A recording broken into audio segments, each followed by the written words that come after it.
What you eating, Levi?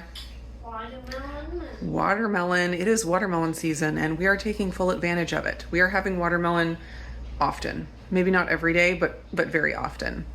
All right, I have a bunch of stuff going on in my kitchen, and I have not done a food prep video in quite some time since my diet has been completely rearranged. I just haven't. And I had so much stuff going on in my kitchen that I was like, I should just turn on the camera and show you everything that's happening. So I have watermelon. That has been one thing in the morning since I'm eating a lot of fruit.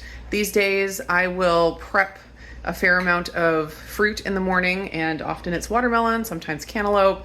Sometimes if we have like oranges that need to get eaten up, I'll just peel them all. They're just way more likely to get eaten if I peel them than if I leave them for someone else to peel. So I'll just try to prep a whole bunch of fruit.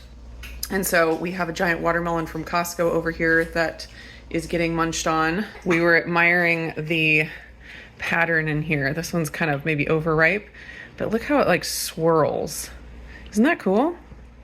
Man. Isn't that cool? Yeah, and then the inside looks weird. Not the best watermelon we've ever had, but still fine. Then over here, I have my biggest batch of tallow I have ever rendered. I started this last night, and so it is on its second rendering or second purifying.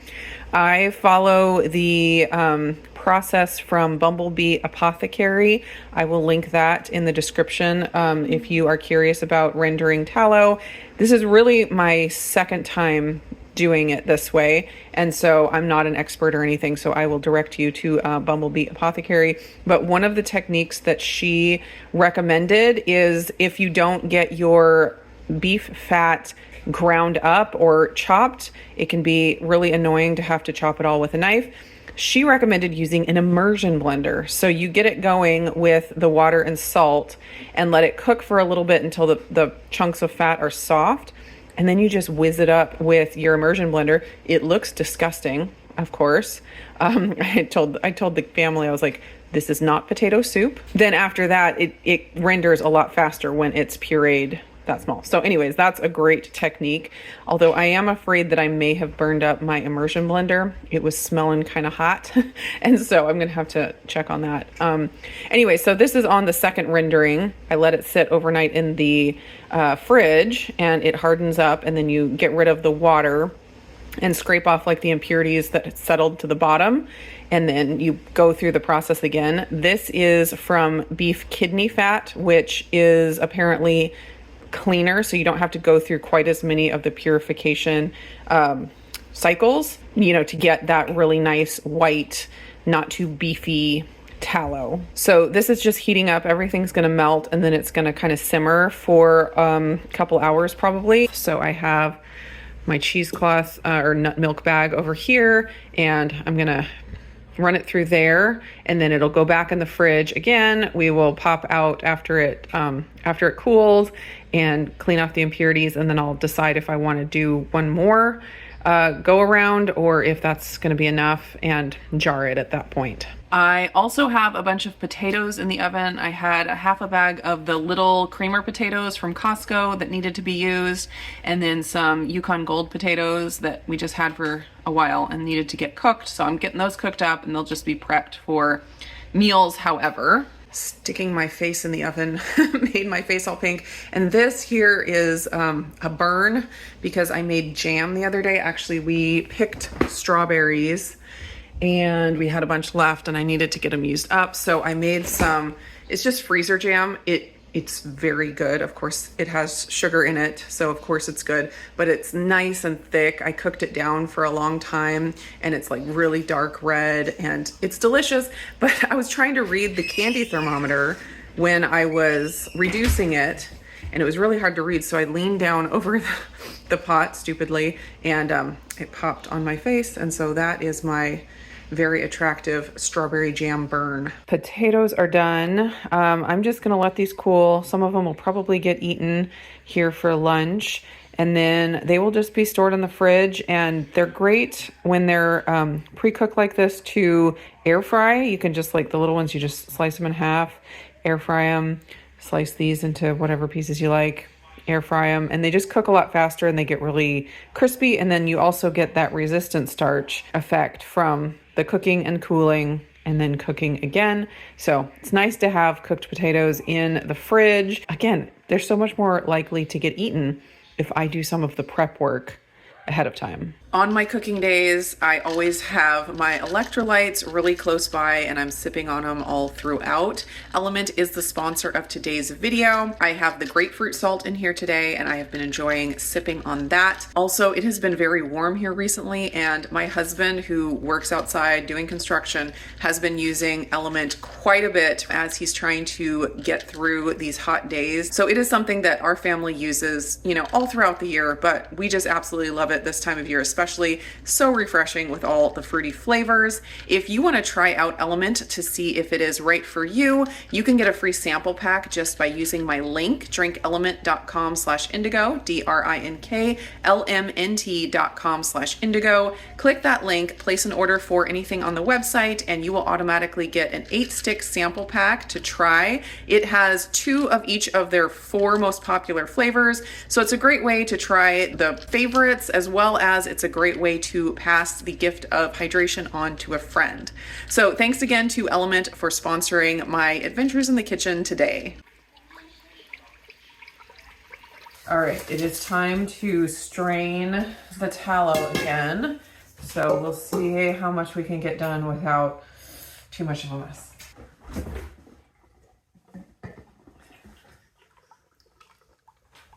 Oh, it's like liquid gold.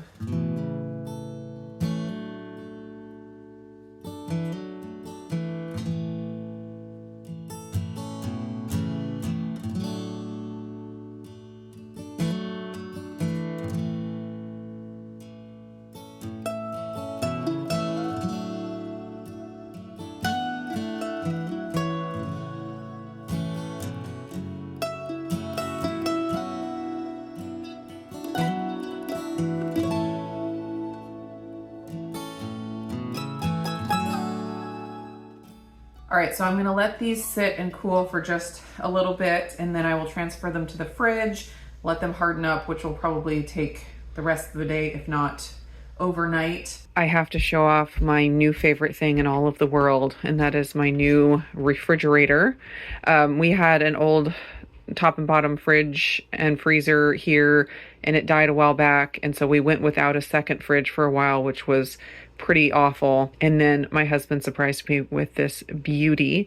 It's actually an upright freezer that also has a fridge mode, so you can switch it between freezer and fridge. And since, you know, we have chest freezers, I didn't really need another, you know, freezer. I just needed more fridge. So I'm able to set this 100% fridge, which makes my life so happy. I came down here to grab my meal, so I thought I'd show you. I actually did some meal prep recently, which I don't often do. I usually just do food prep, but I found that, again, if I put it together as a meal, it's more likely to all get eaten and not go to waste. So I was just coming to grab one of these. I'll show you what it is.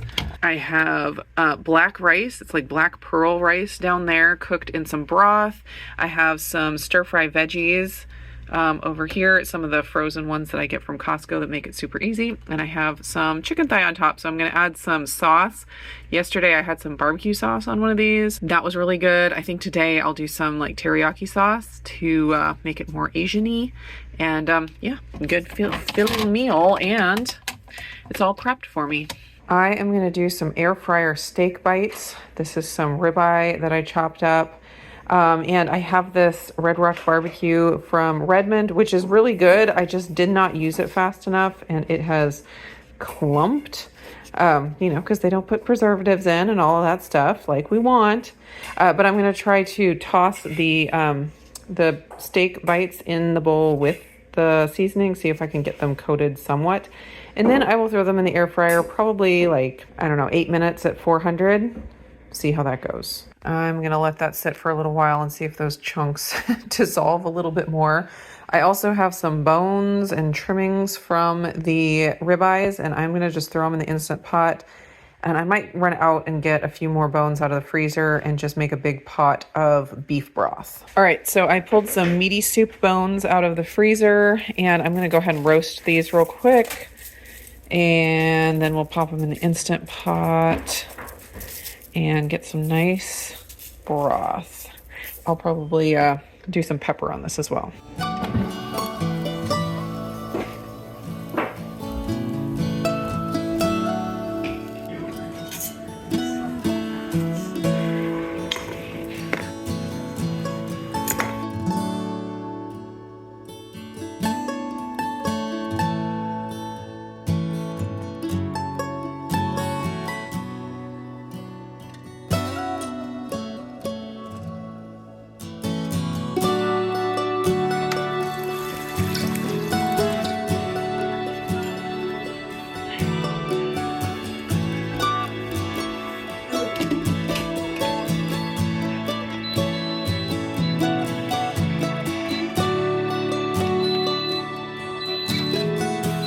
It is now the next day, and I had this going on slow cook mode all night after it had pressure cooked for like 3 hours, and then it's been on keep warm for like 5 hours. So that's the beauty of broth. You can kind of just let it go as long as you want.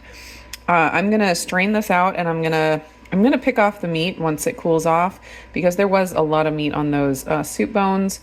And then I'm just gonna jar it up and let it sit in the fridge, and I'll be able to take off the fat when it solidifies. And so we will be stocked up on broth, and then I need to get going on the tallow downstairs and see where we're at with that. All of my big bowls are being used with the tallow, so I have to do this a little bit at a time here.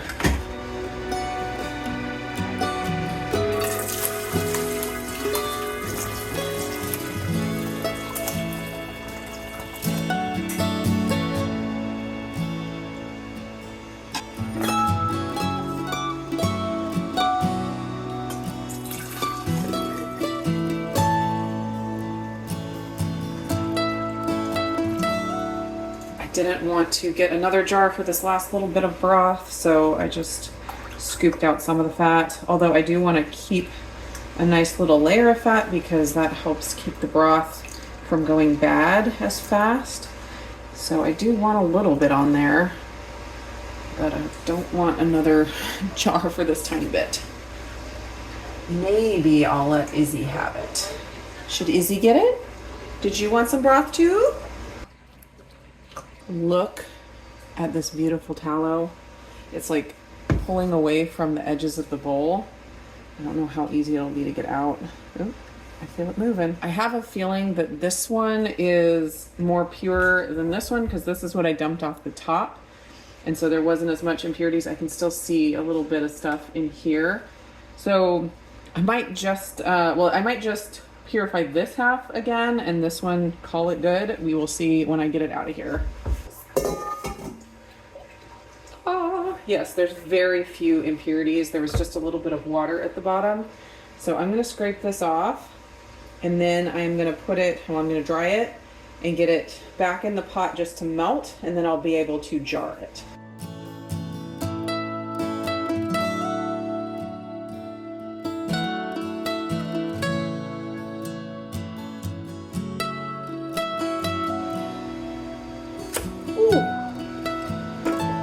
Not expect it to break like that. Oh my gosh, it looks like a round of cheese or something.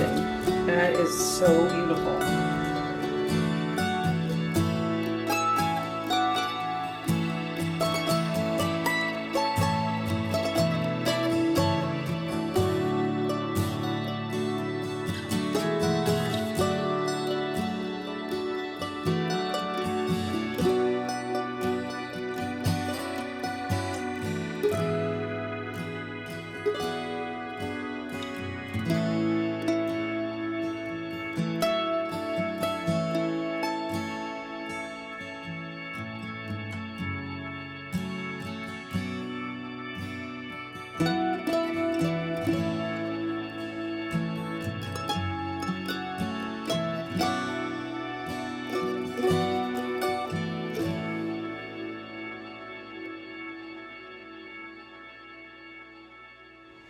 I am currently drying my last jar here that I'm going to put the tallow in. I just washed all these really well, and I want to make sure they're completely dry before I add any tallow.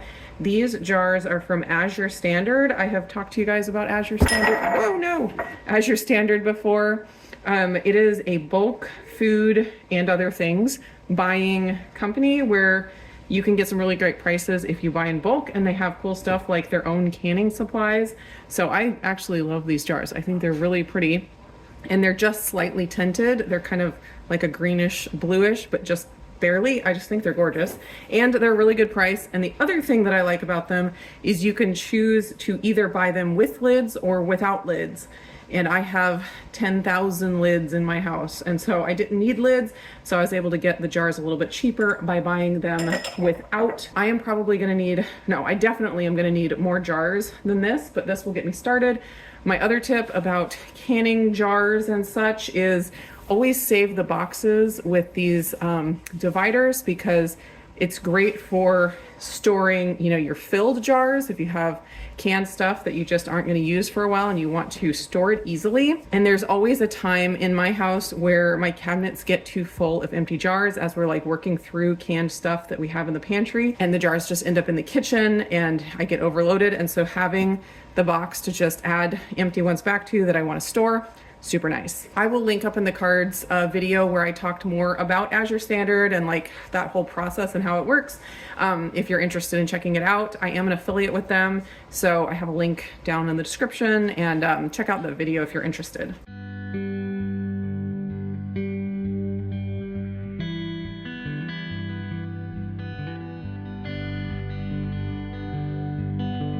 Oh my goodness, this is such a beautiful sight.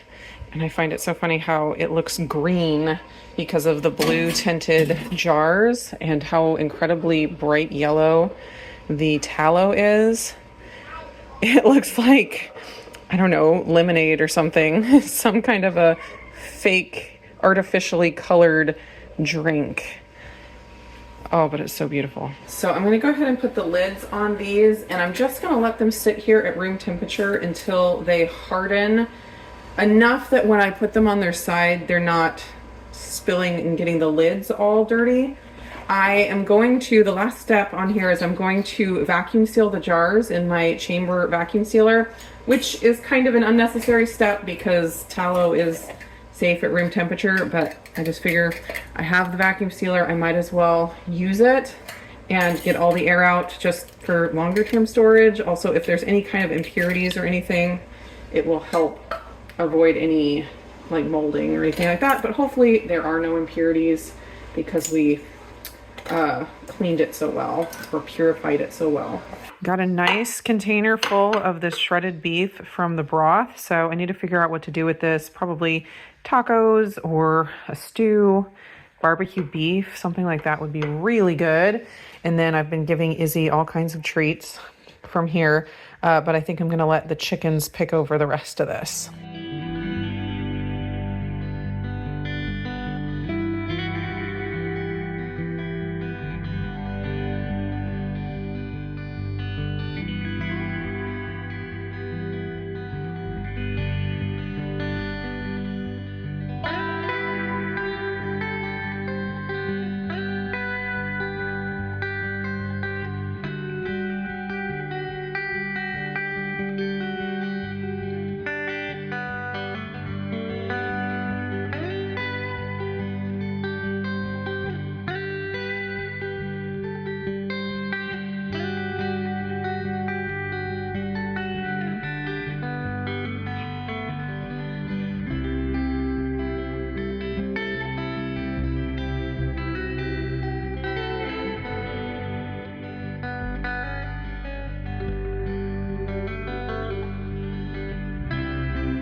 I just opened up one of my jars of broth and pulled off the puck of fat on the top. And look at how nice and jiggly it is. Love it. I'm making some red beans and rice with andouille sausage and needed some broth. So that's the first thing I'm going to use this for.